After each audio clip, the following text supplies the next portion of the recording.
My stepsister threw a party and trashed my apartment. Now she's living in the basement. My stepsister Lena came into my life when I was 16 and she was 14. My dad married her mom after dating for barely a year. I tried to be welcoming because I always wanted a sibling. Lena made it clear from day one that she didn't want a sister. She wanted to be an only child and I was in her way. She broke my things and blamed me. She told lies about me to our parents. She took money from my room and said I must have lost it. Our parents never believed me because Lena could cry on command and I couldn't. I spent 2 years counting down until I could leave for college. When I finally moved out at 18, I thought I was free of her forever. I was wrong. I built a good life after college. I worked as an accountant at a mid-sized firm and saved enough to rent a nice one-bedroom apartment downtown. It took me years to afford furniture I actually liked. I had a couch I picked out myself, a dining table I found at an estate sale, artwork from local artists I met at weekend markets. Everything in that apartment represented years of work and careful choices. I was proud of what I built. Then my dad called and asked for a favor. Lena had just moved to my city for a new job. She needed somewhere to stay for 2 weeks while her apartment got ready.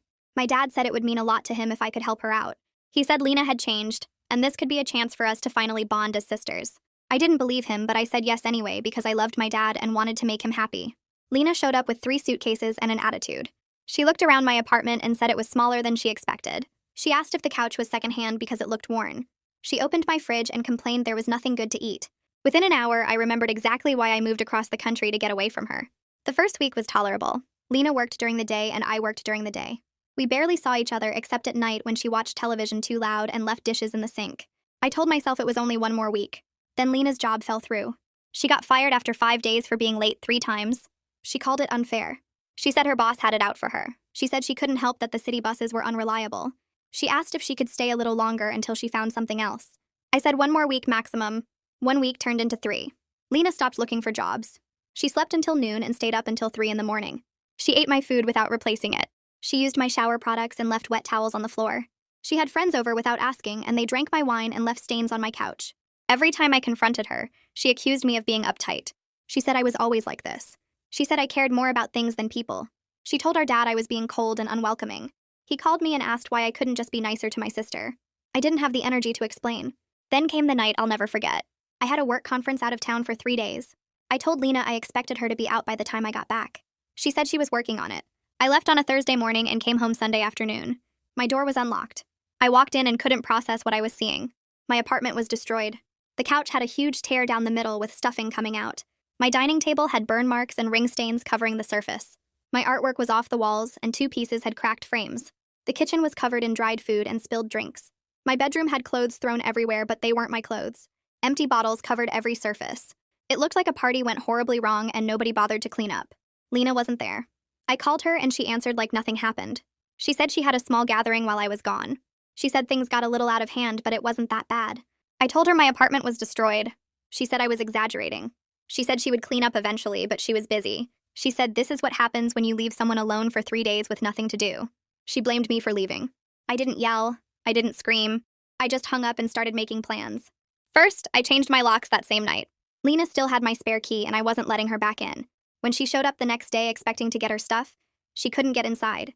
She called me demanding I let her in. I told her I would leave her belongings with the building manager and she could pick them up there. She said that was humiliating.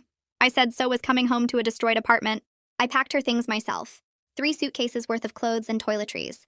I also packed something extra. I printed out every photo I took of the damage. The couch with its stuffing pulled out like guts from a wound. The dining table covered in burn marks where someone put down cigarettes or joints without caring. The cracked frames on my artwork that took me months to save up for. The kitchen counter sticky with dried alcohol and food smears. I printed them all in color on photo paper so Lena would see exactly what her party looked like in harsh daylight. I tucked the stack between her folded clothes in the largest suitcase with a sticky note that just said, "Your small gathering." I wanted her to open her stuff and find them staring back at her. I wanted her to see what I saw when I walked through my door. I zipped the suitcases and carried them down to the building manager's office before work the next morning. Danny took them without asking questions. He'd seen me change my locks the night before and probably figured out what happened. Lena showed up around 10 according to the text Danny sent me. He said she was yelling before she even got through the door. I could picture her face red and twisted like it always got when she didn't get her way. Danny handed over her suitcases and she grabbed them while screaming about what a horrible sister I was, how I always treated her like garbage, how I kicked her out with nowhere to go. Danny told me he just nodded and waited for her to leave. He said she was still yelling as she dragged her suitcases across the parking lot. My phone rang an hour later. Patrick's name lit up the screen. I answered and he started talking before I could say hello. He wanted to know why I threw Lena out on the street, why I humiliated her by making her pick up her things from the building manager like she was some stranger, why I was being so cruel during her difficult time. His voice had that edge it always got when Lena got to him first with her version of events. I let him talk until he ran out of steam. Then I hung up without saying a word. I opened my photos and selected every single damage picture. I sent them to him in one long chain of evidence. 32 photos total. I watched the messages turn from delivered to read. He called back 5 minutes later. The anger was gone from his voice, but he still wasn't ready to admit what he was seeing. He asked if I was making it look worse than it really was. If maybe some of this damage was already there and I was just blaming Lena. If I was exaggerating because I was mad at her. I felt something cold settle in my chest. After everything, after all these years, he still wanted to believe I was the problem. I told him he could come see it in person if he thought I was lying. He said he'd be there at 6. Patrick showed up at my door exactly on time. He looked tired, like he hadn't slept well. I let him in without saying anything. He stood in my living room and turned in a slow circle. His eyes moved from the torn couch to the ruined table to the empty spots on the walls where my artwork used to hang.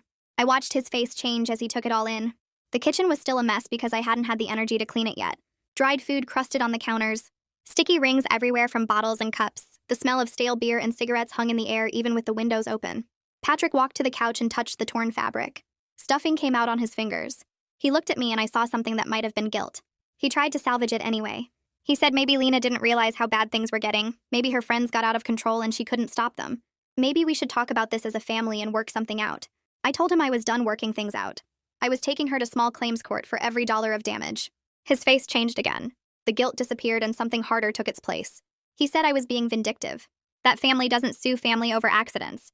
That Lena made a mistake, but mistakes happen. I felt years of swallowed words rising in my throat. I reminded him this wasn't the first time.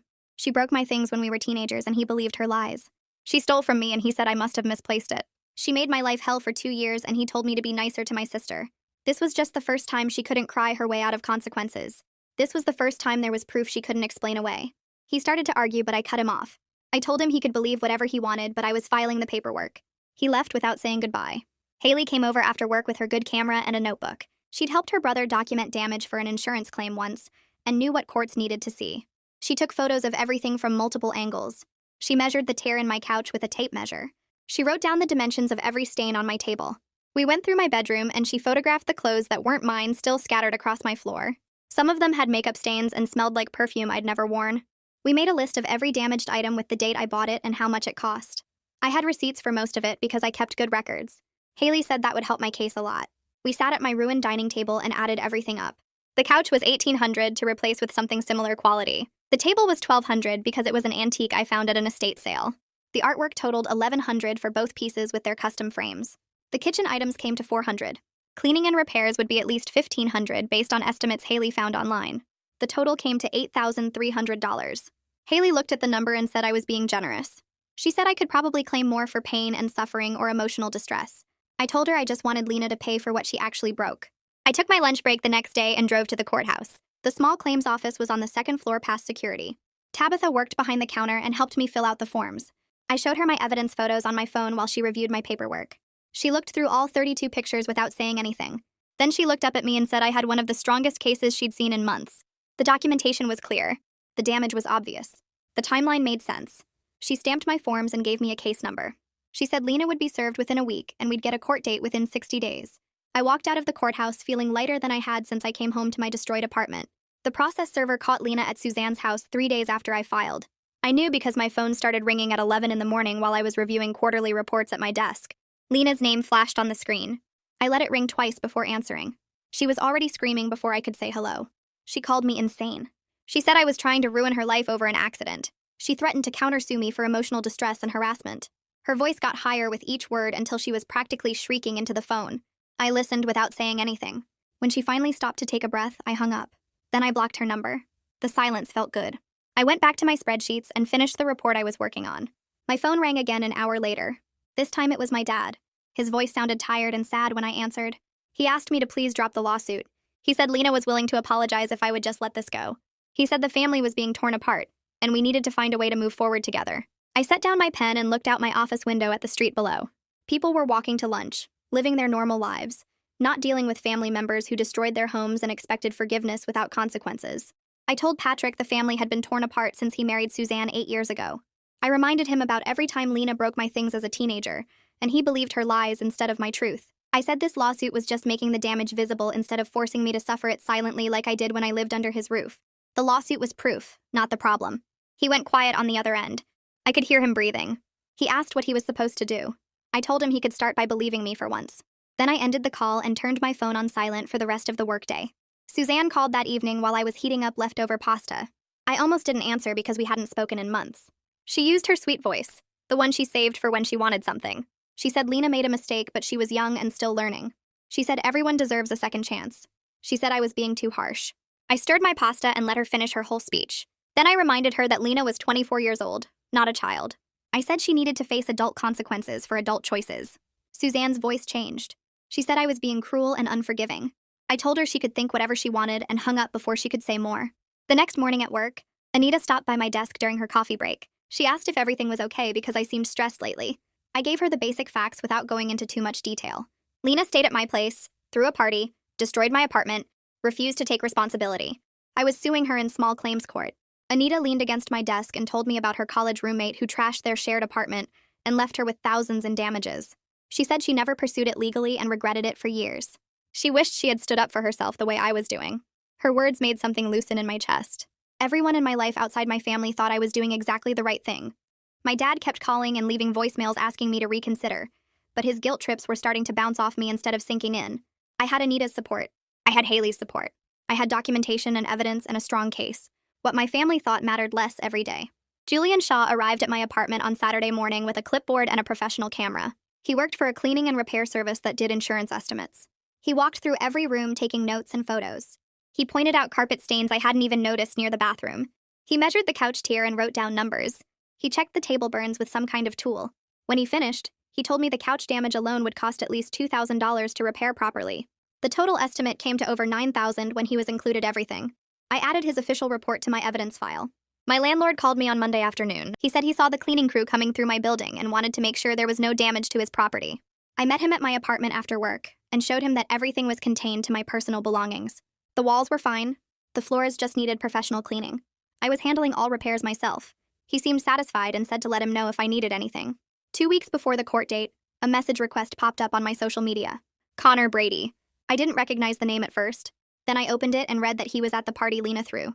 He said he felt terrible about what happened and wanted to help. He offered to be a witness about how out of control things got that night. I stared at the message for a long time before responding. I asked him what he remembered. Connor sent back a detailed account. There were at least 30 people in my small apartment. Lena was encouraging everyone to drink heavily and kept opening more bottles. Someone knocked over a lamp and Lena laughed it off. When one of his friends warned her about the damage happening to the furniture, Lena said I was rich and could afford to replace everything. She said I wouldn't even notice. His testimony could destroy whatever weak defense Lena was planning. I added Connor to my witness list and sent the updated information to the court. My phone buzzed 3 hours after I submitted the updated witness list. My dad's name appeared on the screen. I let it ring twice before answering because I knew exactly what was coming. He started talking before I could say hello. His voice had that careful tone he used when he was trying not to upset me. He said he understood I was angry about the apartment, but did I really need to drag Connor into this? He said having a witness testify would humiliate Lena in front of a judge and everyone would know what happened. He asked if I could please reconsider because this would damage her reputation permanently. I sat down on my new couch and looked at the spot where the old one used to be. The replacement wouldn't arrive for another week. I told him Lena damaged her own reputation when she threw a party in someone else's home and destroyed their belongings. I said I was just holding her accountable for her choices. Nothing more and nothing less. Patrick went quiet for a long moment. When he spoke again, he sounded tired in a way I'd never heard before. He said he knew Lena had problems and maybe he should have been harder on her when she was younger. He said he thought if he was just patient and understanding, she would grow out of her difficult phase. His voice cracked slightly when he admitted he might have been wrong about that. I didn't know what to say. This was the first time my dad had ever acknowledged that Lena's behavior was a pattern instead of isolated incidents. Suzanne called 2 days later with a different strategy. Her voice was sweet and reasonable, the tone she used when she wanted something. She said she'd been thinking about the situation and wanted to propose a compromise. She offered to pay half the damages if I dropped the lawsuit. She said that was more than fair since some of what happened was probably an accident and not entirely Lena's fault. I was washing dishes when she called and I had to stop myself from dropping a plate. I asked her which part was an accident. The part where Lena were invited 30 people to my apartment without permission. The part where she encouraged everyone to drink heavily. The part where she told people I was rich enough to replace everything. Or the part where she refused to clean up afterward and blamed me for leaving. Suzanne got defensive. She said I was being unreasonable and she was trying to help resolve this as a family. I told her Lena needed to take full responsibility for what she did, not have her mother bail her out again. I said that was exactly the problem and why Lena never learned consequences. Then I hung up before she could argue more. The mediator assigned to our case called the following week. Her name was Ms. B. Burks, and she sounded professional but friendly. She wanted to schedule a meeting to review the evidence before any trial date got set. She asked me to email her copies of everything I had, so she could look through it beforehand. I sent her the photos, the receipts, Julian's damage estimate, and Connor's written statement about the party. She called me back 3 days later, and her tone had changed. She said she'd reviewed everything carefully, and noticed that Lena hadn't responded to any of the claims or provided any counter evidence. She told me privately that this looked like a straightforward win if we went to trial based on the documentation I had. The mediation session happened on a Tuesday afternoon at the courthouse. I arrived 15 minutes early with a folder containing copies of all my evidence. The mediator's office was small with a table and 6 chairs. Mrs. Burks greeted me and explained we would wait for Lena before starting. 20 minutes passed, then 30. Mrs. Burks checked her phone and made a note on her pad. 40 minutes after the scheduled start time, Lena walked in wearing ripped jeans and a tank top. She didn't apologize for being late. She dropped into a chair across from me and immediately crossed her arms over her chest. Mrs. Burks explained the mediation process in a calm voice. She said this was an opportunity for both parties to discuss the situation and hopefully reach an agreement without going to trial. She outlined how we would each present our side and then work toward a resolution. Lena rolled her eyes when Mrs. Burks mentioned my evidence. She shifted in her chair and looked at her phone twice while the mediator was talking. When Mr. Burks asked if she understood the process, Lena shrugged and said, "Sure, whatever." Mrs. Burks asked me to explain my claims first. I went through each damaged item with photos and receipts. I showed the before pictures I'd taken when I first moved in and the after pictures from when I got home. I explained about the party, the 30 guests, and Lena's refusal to take responsibility. Lena interrupted 3 times. She said I was making it sound worse than it was. She said the couch was old anyway. She said I probably damaged some of that stuff myself and was trying to blame her. Mrs. Burks asked Lena to wait her turn and let me finish. Lena slouched lower in her chair and went back to crossing her arms. When I finished, Mr. Burks asked Lena for her side of the story. Lena sat up slightly and launched into her defense. She said I was a bad host for leaving her alone in the apartment with nothing to do.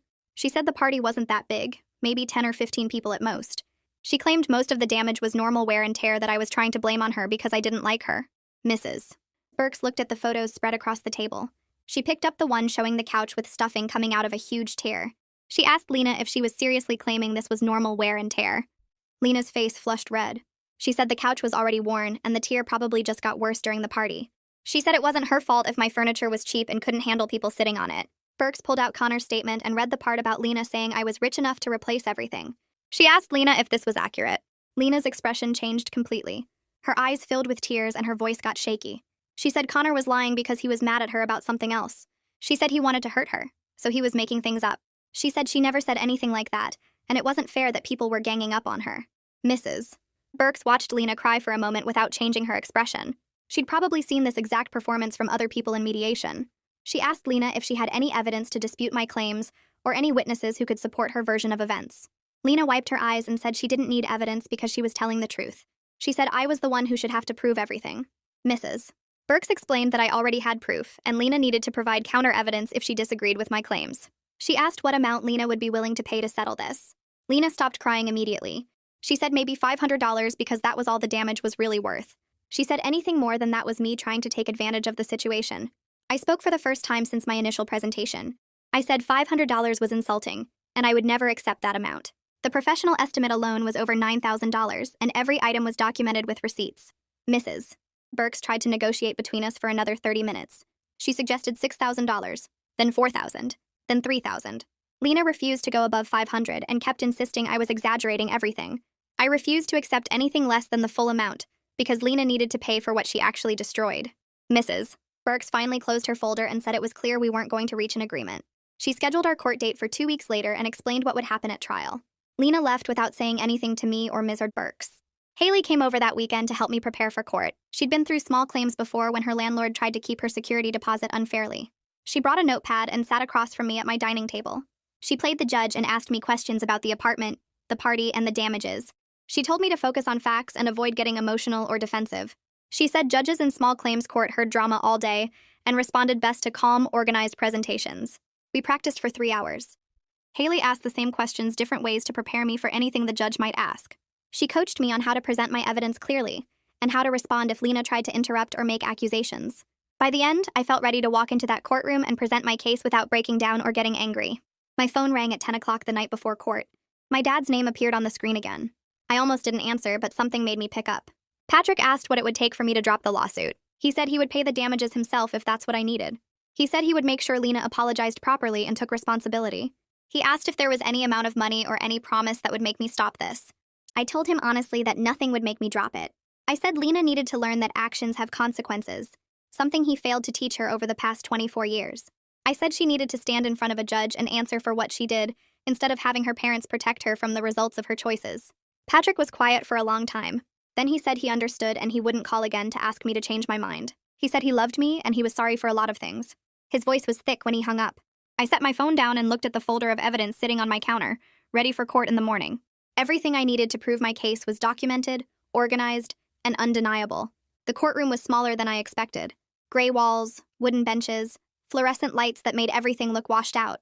I sat at the plaintiff's table with my folder of evidence while Lena sat across from me at the defendant's table by herself. She wore a dress I recognized from my closet, which made my jaw tight.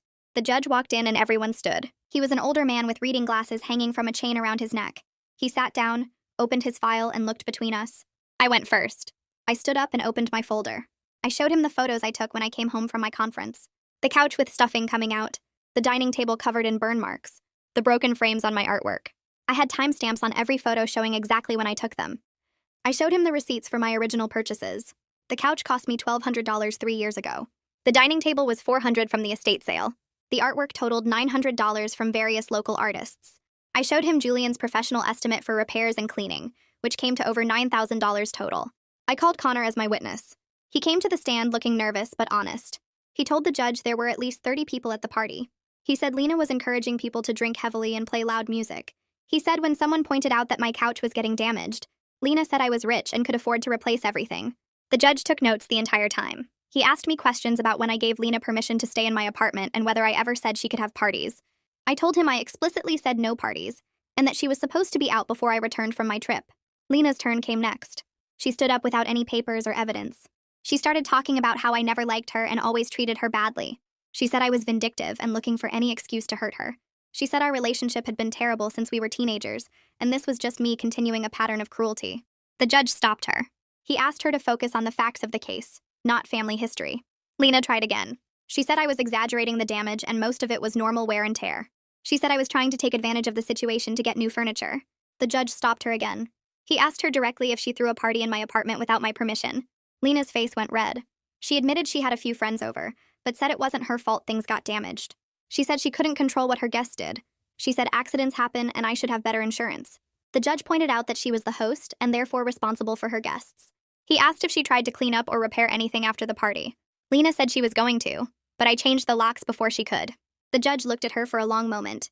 Then he looked at my evidence again. He flipped through the photos and read Julian's estimate. He asked Lena if she disputed any of the damage shown in the photos. She said the photos made it look worse than it really was. He asked if she had any evidence to support that claim. She didn't. The judge closed his file. He said the evidence clearly showed willful destruction of property. He said Lena showed a complete lack of accountability for her actions and her guests' actions. He awarded me the full $8,000 plus court costs. Lena's face went white. She looked at me like I had just stabbed her. Outside the courthouse, she started screaming before we even got to the parking lot. She said I ruined her life. She said she would never forgive me. She said I was a terrible person who cared more about things than family. People walking by stared at us. I kept my voice calm. I told her she ruined my apartment and I was simply making her pay for what she destroyed. I walked toward my car while she was still yelling. She followed me for a few steps, then stopped. I got in my car and drove away. My phone rang that evening while I was making dinner. Patrick's name showed on the screen. I answered and he sounded broken. He said he didn't know how this family became so damaged. His voice was thick like he'd been crying. I told him gently that the family had been damaged since he refused to see Lena's behavior clearly. I said maybe this was the wake-up call everyone needed. He was quiet for a long time. Then he said he understood and hung up. A week later, I got paperwork from the court. Lena had to pay in monthly installments since she didn't have $8,000. The first payment was due in 30 days. 30 days passed. No payment came. I had to file additional paperwork to enforce the judgment. The court added fees to what Lena owed. Now she owed $8,300. Suzanne called me on a Tuesday morning. She begged me to accept a payment plan directly from her instead of garnishing Lena's wages when she found a job. She said Lena was struggling and this would make everything harder. I refused. I told Suzanne that Lena needed to feel the weight of this debt herself. I said she needed to understand that actions have consequences, not have her mother shield her from the results of her choices again. Suzanne started crying. She said I was being cruel. I hung up. 2 months after the judgment, Patrick called with an update. Lena got a job at a retail store in the mall. Her wages started getting garnished automatically. Patrick said she was furious about it. He said she was working extra hours to make up for the lost income. He sounded tired when he told me this, but not angry. He said maybe this was exactly the accountability she needed. The first payment arrived in my bank account on a Friday. $250. I looked at my destroyed couch sitting in my living room. The tier down the middle was patched with duct tape, but still ugly. I went furniture shopping that weekend. I found a couch even nicer than my old one. Soft gray fabric, deeper cushions, better construction. It cost $1,400. I bought it with Lena's money. When it was delivered the following week, I sat on it for the first time. The cushions were firm and comfortable. The fabric felt expensive under my hands. This was furniture I bought with money she was forced to pay me. This was justice I never got as a teenager when she broke my things and lied about it. This was accountability that our parents never made her face. I sat there for a long time, just feeling the weight of that victory. Haley came over the night my new couch arrived. She brought wine and Chinese takeout, and we sat on the gray cushions that still smelled like new fabric. She raised her glass and said something about standing up for yourself. She said something about not letting family make you accept bad treatment. I looked around my apartment at the replaced furniture and the repaired walls and realized how different everything felt now. This wasn't just about a couch or money anymore. It was about finally refusing to be the person who always gave in. Haley left around 10, and I sat there alone in the quiet apartment thinking about how much had changed in the past few months. Patrick called me on a Tuesday morning while I was getting ready for work. His voice sounded different, less defensive than usual. He told me he started seeing a therapist to work through some things. He said he needed to understand why he let certain behaviors continue for so long without stepping in. He wasn't asking for praise or expecting me to congratulate him. He just wanted me to know he was trying to do better. I told him that was good and I was glad he was getting help. The conversation lasted maybe 5 minutes. It wasn't emotional or dramatic. It was just two people talking honestly for once. A few weeks later, Patrick and I met for coffee at a place near my office. We talked about work and the weather for a while before he brought up Lena. He admitted something I never expected to hear. He said he always knew she was lying about many things over the years. He said it was easier to believe her version of events than deal with Suzanne getting defensive and angry. He said choosing the path of least resistance seemed simpler than facing the truth. His honesty didn't fix anything that happened when I was younger. It didn't erase the times he took her side when I was telling the truth. But it helped me understand why he failed to protect me back then. He was taking the easy way out instead of doing the hard work of holding her accountable. Anita called me into her office on a Friday afternoon. I thought maybe I'd made a mistake on one of the client accounts. Instead, she told me she was promoting me to senior accountant. She said she was impressed with how I handled everything with my apartment situation, while still meeting all my deadlines at work. She said the way I documented everything and followed through with the legal process showed the kind of attention to detail they valued. The promotion came with a significant raise that would help me rebuild my savings after paying for all the repairs. I thanked her and went back to my desk, feeling like maybe things were finally moving in the right direction. My coworker introduced me to her boyfriend's friend at a happy hour event. His name was Jericho, and he worked in marketing for a tech company downtown. We started talking about our jobs and the city, and he asked if I wanted to get dinner sometime. We went out twice before I felt comfortable enough to tell him about the whole situation with Lena. On our third date, I explained what happened with the party and the lawsuit and the family drama. I expected him to think I was vindictive or difficult. Instead, he said he was impressed by how I handled it. He said standing up for yourself when family pressures you to back down takes real strength. His reaction showed me what actual support looked like instead of people telling me to just let things go. 6 months after the court judgment, my phone buzzed with a text from Lena's number. I almost deleted it without reading it. The message said she was sorry for what she did to my apartment. She said she understood why I was angry. But the apology felt incomplete, like she was saying the words without really taking full responsibility. She didn't acknowledge the years of lying or the pattern of destroying my things. She didn't admit that she threw the party knowing exactly what she was doing. It was more acknowledgement than I ever expected from her. But it wasn't a real apology. It was just her trying to feel better about herself. I stared at the text for a few minutes, then put my phone down without responding. I didn't need her apology to move forward with my life. The court judgment already gave me the closure I needed by forcing her to face actual consequences.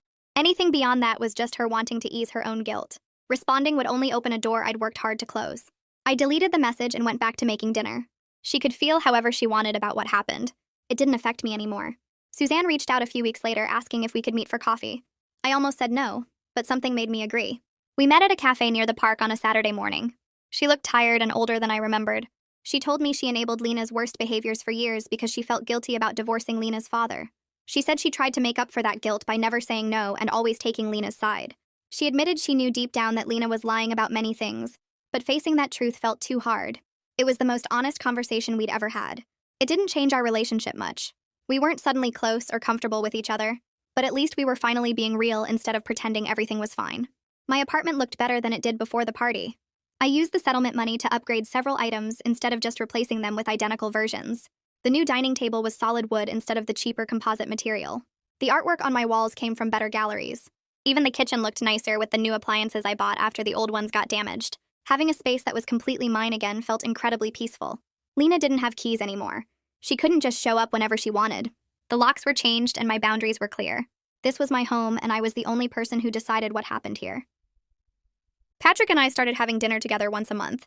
We picked a restaurant halfway between our places and talked about normal things at first. Eventually, we started discussing the past more honestly. He stopped making excuses for Lena's behavior and started holding her accountable in small ways. When she complained about the wage garnishment, he told her she earned those consequences. When she tried to blame me for everything, he reminded her that she threw the party and destroyed my property. The changes were small, but I appreciated them. We were slowly rebuilding something that felt more real than what we had before. It wasn't perfect, but it was honest, and that mattered more than I expected it to. I called a family meeting at a coffee shop near my apartment. Patrick came looking nervous. Suzanne arrived 10 minutes late. I didn't invite Lena because this conversation was about her, not with her. I sat down across from them and laid out my boundaries in simple terms. They could be part of my life if they respected my space and stopped expecting me to accept Lena's behavior. If they wanted to keep making excuses for her and pretending everything was fine, they could do that without me in their lives. The choice was theirs. Patrick started to argue that I was being too harsh, but I cut him off. I told him I'd spent 8 years being the reasonable one while Lena destroyed my things and lied about me. I was done being reasonable about unreasonable behavior. Suzanne looked uncomfortable but didn't say anything. I finished my coffee and left them sitting there to think about what I'd said. I didn't need an answer right away. They could take all the time they needed to decide if having a relationship with me was worth treating me with basic respect. 18 months after the court judgment, Patrick called to tell me Lena had made her final payment. The wage garnishment was over. She'd worked extra shifts at the retail store and picked up weekend jobs to pay it off faster. He said she seemed different now, more careful about money and less entitled about things. She'd apparently learned to budget and save instead of expecting other people to fix her problems. I told him that was nice for her, but I had no interest in verifying any of it myself. What Lena did with her life was her business as long as she stayed out of mine. Patrick seemed disappointed that I wasn't ready to forgive and forget, but he didn't push it. That was progress for him. He thanked me for listening and hung up. I went back to watching television and didn't think about it again. Thanksgiving rolled around and I decided to host it at my apartment for the first time ever. I invited Haley, Anita, my boyfriend Jericho, and 3 other friends who'd supported me through the lawsuit. I spent 2 days cooking and preparing the apartment. The dining table I'd replaced with settlement money looked perfect with a nice tablecloth and candles. Everyone brought side dishes and wine. We ate too much and laughed about work stories and made plans for the weekend. Nobody mentioned Lena or the lawsuit or family drama. It was the most relaxed holiday I'd had in years. After everyone left, I cleaned up the kitchen and looked around my apartment feeling genuinely happy. This was what holidays should feel like. No walking on eggshells. No worrying about someone breaking my things or starting drama. Just good food and good company. Patrick called in early December asking about Christmas plans. He wanted to know if I'd come to his house for the holiday. I asked if Lena would be there. He said yes, she would. I told him then I wouldn't be coming. He asked if I'd reconsider because it had been almost 2 years since the party. I said I wasn't ready to be around Lena and might never be ready. That was my boundary, and he needed to respect it. There was a long pause on the phone. Then he said okay. He understood, and he wouldn't push me about it. That acceptance meant more to me than he probably realized. He was finally learning to respect my decisions instead of trying to guilt me into changing them. We made plans to have lunch together the week before Christmas instead, just the 2 of us. That worked better for both of us anyway. I spent Christmas Day with Jericho and his family instead. His parents lived about an hour away in the suburbs. They welcomed me into their home like I'd been coming there for years. His mom hugged me and asked about my work. His dad showed me his woodworking projects in the garage. His sister talked to me about normal things like movies and books. Nobody yelled. Nobody broke anything. Nobody lied or manipulated or created drama. It hit me during dinner how peaceful holidays could be when you weren't constantly worried about someone destroying your belongings or making up stories about you. Jericho squeezed my hand under the table and smiled at me. I realized this was what family was supposed to feel like. Safe, comfortable, respectful. I'd never had that with my own family, but I could choose to have it with people who actually cared about me. The small claims court victory changed something in me beyond just getting my money back. I started setting boundaries in other areas of my life that I'd been too scared to address before. At work, when my manager asked me to stay late for the 3rd time in a week, I said no. When a coworker tried to dump their project on me because they'd procrastinated, I refused to take it. When Anita asked if I could work through lunch to finish something that wasn't urgent, I told her I needed my lunch break. None of these things were rude or unreasonable, but I'd spent years saying yes to everything because I was afraid of being seen as difficult. Standing up to Lena taught me that setting boundaries didn't make me a bad person. It made me someone who respected myself enough to expect others to respect me too. My coworkers adjusted quickly. Anita actually seemed impressed that I was advocating for myself. My work quality improved because I wasn't burning out from doing everyone else's tasks. Haley and I met for coffee one Saturday morning about 6 months after Christmas. She seemed different, lighter somehow. She told me she'd cut off contact with her uncle who'd been borrowing money from her for years and never paying it back. He'd ask for a few $100s for rent or car repairs, promise to pay her back next month, then never mention it again. She'd given him thousands over the years because he was family, and she felt obligated to help. Watching me stand up to Lena showed her it was possible to choose yourself over family obligation. She said seeing me refuse to back down from the lawsuit, even when my whole family pressured me, gave her the courage to finally say no to her uncle. He'd gotten angry and tried to guilt her, but she held firm. Now she had money in savings for the first time in years. She thanked me for inspiring her. I told her she did the hard part herself. I just showed her it was possible. A year after the lawsuit ended, I walked into my apartment after work and really looked at it. The couch was newer and nicer than the one Lena destroyed. The dining table was solid wood that would last for decades. The artwork on the walls came from galleries I'd visited with Jericho. Every single item in this space was something I chose and paid for myself. There was no lingering association with that horrible party or the destruction Lena caused. I'd created new memories here that had nothing to do with her. Hosting Thanksgiving, movie nights with friends, quiet mornings reading on the couch. This apartment felt completely mine again in a way it hadn't even before Lena moved in. Before, it was just my space. Now it was my space that I'd fought for and defended and reclaimed. That made it mean something different, something stronger. My birthday came around in late spring. I was getting ready to go out to dinner with Jericho when my phone rang. Patrick's name showed up on the screen. I almost didn't answer, but something made me pick up. He started talking before I could say hello. He told me he was proud of how I handled everything with Lena and the lawsuit. He said he was sorry it took him so long to see the truth about the family dynamics and how he'd failed to protect me when I was younger. He admitted he'd made excuses for Lena's behavior because it was easier than dealing with Suzanne's defensiveness. He said watching me stand up for myself showed him what real strength looked like. His apology felt genuine. It wasn't just words meant to make himself feel better. It was backed up by a year of actual changed behavior. The monthly dinners where he stopped making excuses for Lena. The way he accepted my boundaries about Christmas without argument. The fact that he'd been going to therapy and working on himself instead of expecting me to just get over it. I told him I appreciated the apology and I could see he was trying. That was enough for now. I realized sometime around then that I didn't think about Lena much anymore. She came up occasionally when someone asked about my family, or when I told the story about setting boundaries, but she wasn't an active source of pain in my life anymore. She'd become a cautionary tale I shared with friends about why you need to protect yourself even from family members. The lawsuit and the boundaries I set turned her from someone who hurt me into someone who taught me an important lesson about self-respect. I didn't need her to apologize or change or acknowledge what she'd done. I'd already gotten what I needed from the situation. The court judgment gave me justice. The boundaries gave me peace. Everything else was just noise that didn't affect me anymore. Jericho and I started looking at apartments together 6 months after the lawsuit ended. We spent weekends walking through places that had extra bedrooms and actual dining rooms instead of just eating counters. I made a list of requirements that felt excessive until Jericho said they all made perfect sense. New locks on every door, a building with security cameras in the hallways, a lease that specified exactly who could have keys and who couldn't. Jericho never questioned why I needed these things because he'd seen what happened when I didn't protect my space. We signed the lease on a 2-bedroom place in August. The moving process took 3 weeks because I refused to rush it. I packed everything myself and labeled every box with detailed lists of contents. Jericho offered to help, but I needed to know exactly where everything was going. The new apartment felt bigger than it actually was because we had room to spread out. We set up the 2nd bedroom as an office where I could work from home when I needed to. I bought new furniture for the living room because I wanted this place to feel completely separate from the old apartment. Jericho got his own set of keys and I got mine. Nobody else received copies. Not my dad, not friends who might need to water plants while we traveled. Nobody. Jericho understood without me having to explain that giving out keys meant giving up control over who entered my space. I'd learned that lesson the hardest way possible, and I wasn't repeating it. The mail came on a Tuesday afternoon in late September. I sorted through bills and advertisements until I found a cream-colored envelope with my name written in Suzanne's handwriting. My first instinct was to throw it away unopened. I stood at the kitchen counter holding it for several minutes before Jericho came home and asked what was wrong. I showed him the envelope and he said I should open it when I was ready, not before. I waited until after dinner. The card inside had a watercolor painting of flowers on the front. Suzanne's message filled the entire inside panel in her careful cursive. She wrote that she was sorry for not believing me all those years when Lena broke my things and blamed me for it. She admitted she chose to believe the easier story instead of confronting her daughter's behavior. She said she understood now how much pain that caused me, and she wished she could go back and handle things differently. She wrote that watching me stand up to Lena showed her what real strength looked like and made her realize how badly she'd failed me as a stepmother. The apology felt different from the half-hearted sorry messages I'd gotten from her before. This one acknowledged specific things she did wrong instead of just saying she wished things were better between us. I put the card on my desk and looked at it for 3 days before I decided what to do about it.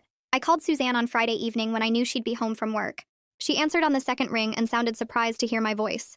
I told her I got her card and I appreciated the apology. She started crying and saying she didn't expect me to forgive her, but she needed me to know she was sorry anyway. I said I wasn't ready to forgive everything that happened, but I could see she was trying to do better. We talked for 20 minutes about neutral things like her garden and my new apartment. She asked if she could call me again sometime, and I said yes, but I needed her to respect my boundaries about Lena. Suzanne agreed immediately. She said she understood I needed space from Lena and she wouldn't push me to reconcile before I was ready. Over the next few months, we started having phone calls every couple weeks. We talked about books we were reading and recipes we wanted to try. We didn't discuss Lena or the lawsuit or anything that happened during those years when she chose to believe lies over truth. Our relationship would never be close the way mothers and daughters are supposed to be close. Too much damage happened for us to pretend everything was fine now. But we found a way to exist peacefully in each other's lives without constant conflict. She stopped making excuses for Lena's behavior, and I stopped expecting her to admit every single thing she did wrong. We built something new that worked for both of us, even if it looked nothing like a traditional family relationship. 2 years passed since the party that destroyed my first apartment. I woke up on a regular Thursday morning in the place I shared with Jericho and realized I'd built exactly the life I wanted. Strong boundaries that people respected. Healthy relationships based on mutual respect instead of guilt and obligation. Zero tolerance for anyone who thought they could disrespect my space or take advantage of my kindness. The lawsuit taught me I didn't have to accept bad treatment just because someone was family. Standing up to Lena was the scariest thing I'd ever done, and also the best thing I ever did for myself. I'd make the same choice again without any hesitation because protecting yourself isn't selfish or mean. It's necessary. My apartment stayed clean because the only people who came inside were people who respected my things. My relationships stayed healthy because I walked away from anyone who tried to manipulate me. My life stayed peaceful because I learned to say no without feeling guilty about it. Lena taught me an important lesson even though she never meant to. She showed me what happens when you let people cross your boundaries, and then she showed me what happens when you finally enforce them. The second outcome was so much better than the first that I wondered why I waited so long to stand up for myself. But I knew why. I spent years believing family was supposed to forgive everything and accept whatever treatment they got. The destroyed apartment and the lawsuit that followed broke that belief completely. Now I knew better, and my whole life was different because of it.